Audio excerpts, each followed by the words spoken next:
পারি না, যে সাধারণ একটু যন্ত্রের কারণে আমার মেয়ের জীবন চলে যাবে, তাহলে আমি আমার কাছে চাইতাম না।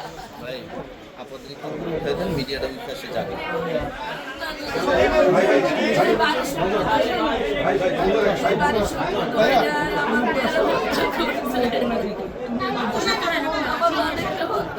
আমি হত্যার বিচার চাই। আপনি আসছেন আমার কাছে, আমার মতন আপনি যেহেতু আসছেন, আজকে আমার দাবি আপনার মতন একজন মানুষ আমি পাশে পাইছি। আমি একজন গরিব অসহায়, আমার পক্ষে সম্ভব না আমার এখানে ওখানে টাকা দিয়া মানে এটা ধামাচাপা মানে বিচার করানো। আপনাদের সহযোগিতার কারণে আমার মেয়ের ন্যায্য বিচারটা আমি পাবো, আপনার কাছে আমি আশাবাদী। আর আজকে আমি সিসিটিভি ফুটেজটা দেখতে চাই। আমরা আজকে দেখবো। সর্বাত্মকভাবে আপনাদের সাথে থাকবো মতো, এবং এই বিচারের দায়িত্ব আমি নিজে নিচ্ছি।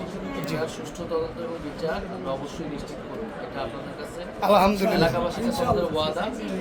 আমরা অলওয়েজ আপনাদের সাথে যোগাযোগ থাকবে, প্রতিনিধি যারা আছেন এখানে তাদের সাথে, এবং কোথাও কোনো গাফলতি ঘাটতি থাকলে আপনারা দেখলে আমাদেরকে জানাবেন।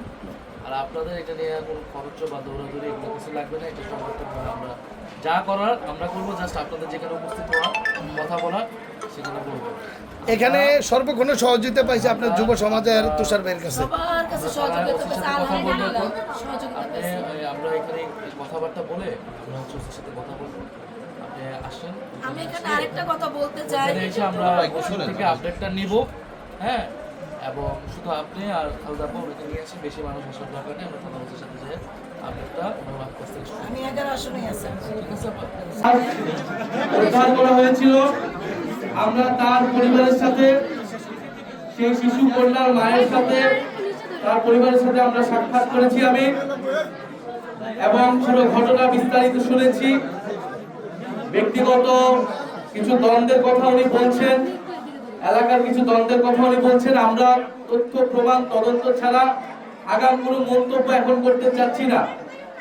আমরা এখানে এটাই বলতে এসেছি যে এই পরিবারের সাথে আমরা আছি সর্বাত্মকভাবে, এবং এই যে কন্যা শিশু হত্যা হয়েছে এই হত্যার বিচার আমরা নিশ্চিত করব যে কোনো মূল্যে।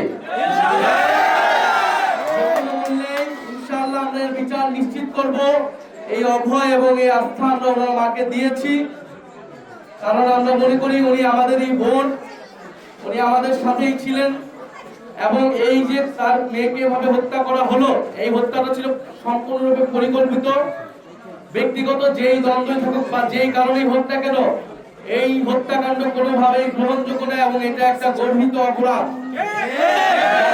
যারা এটার সাথে জড়িত ছিল প্রত্যক্ষ এবং পরোক্ষভাবে, তাদের কঠোর থেকে কঠোর শাস্তির আওতায় আনা হবে। এলাকার যত বড় প্রভাবশালী হোক না কেন, বাড়িওয়ালা হোক না কি হোক, সেইটা কোনো বিবেচনায় নেওয়া হবে না। পুলিশ প্রশাসন নিরপেক্ষভাবে কাজ করবে, এবং এই হত্যাকাণ্ডের বিচার আমরা দ্রুত সময়ের মধ্যে নিশ্চিত করব। আমরা থানার ওসির সাথে যেই দিন ঘটনাটি ঘটেছে 24 ফেব্রুয়ারি, সেদিনই আমরা ওনার সাথে আমি ফোনে কথা বলেছি, থানার ওসির সাথে কথা বলেছি। মামলা নেওয়া হয়েছে, পোস্টমর্টেম রিপোর্ট আসলে আপনাদের পুরো ঘটনাটা বোঝা যাবে কিভাবে হত্যাকাণ্ড হয়েছে, কিভাবে মারা গিয়েছে মেয়েটি। এবং ওনারা যাদেরকে সন্দেহ করছেন, সেই সন্দেহভাজন তাদেরকেও প্রশাসন, আইন শৃঙ্খলা বাহিনী তারা খতিয়ে দেখছে। আমরা আশা করি দ্রুত সময়ে, অলরেডি একজন আসামি গ্রেফতার হয়েছে, সন্দেহভাজন একজন। আমরা আশা করব দ্রুত সময়ের মধ্যেই গ্রেফতার হবে, এবং এটা ন্যায় বিচার আমরা এই বোনকে সবাই মিলে নিশ্চিত করব। এটা আমাদের ওয়াদা আজকে ওনার কাছে এবং এলাকাবাসীর কাছে।